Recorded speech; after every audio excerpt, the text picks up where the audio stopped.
The holiday season is in full swing, and soon the holiday parties. Today, we are talking about the do's and don'ts for throwing a get-together or going to one. SueAnn Brown from It's All About Etiquette is here with more. Thanks so much for coming on. Thank you, Despy, for having me. I love that you set up a table for us. I know, we're just missing the food. I know, darn it, the food, the drinks, yeah. But you know what, let's talk about if you are having a holiday party, when should you be sending out invites? Because the holiday season's so busy, 4 to 6 weeks prior to your event. Okay, so really, let's go. Yeah, so if you're planning New Year's Eve, the invites should be already in the mail. Okay, well, there you go. So if you haven't sent it out yet, no matter when you're having it, now before New Year's, it's the time. Yeah. What about basic party etiquette? Okay. Well, basically, if you get an invitation, you should RSVP right away because that person's trying to make plans, and you need to know your count. You always want to be on time, and come on time and leave on time at the party. That's a good point too for holiday parties, leaving on time, because they're tired by the time things are over with. And cocktails, limit to 1 cocktail during the party.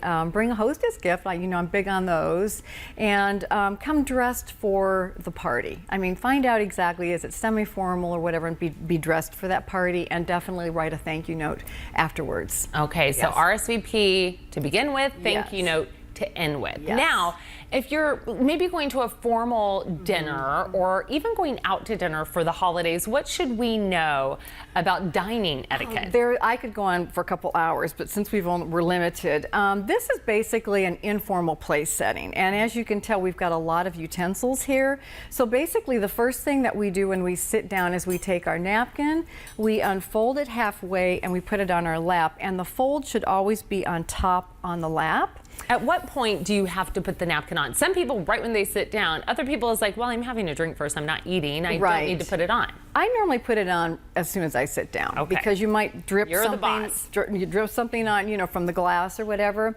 Also, I think that we need to find out a little bit about how to work these utensils, because everybody would sit down and go, oh my gosh, what are all these things? I've always heard outside in. You are right. I think you taught me that. Oh, okay. I'm glad I did that. Okay, so it's stuck. So basically, to the left, we've got our forks, and the small little fork is your salad fork, and then your large would be your meal.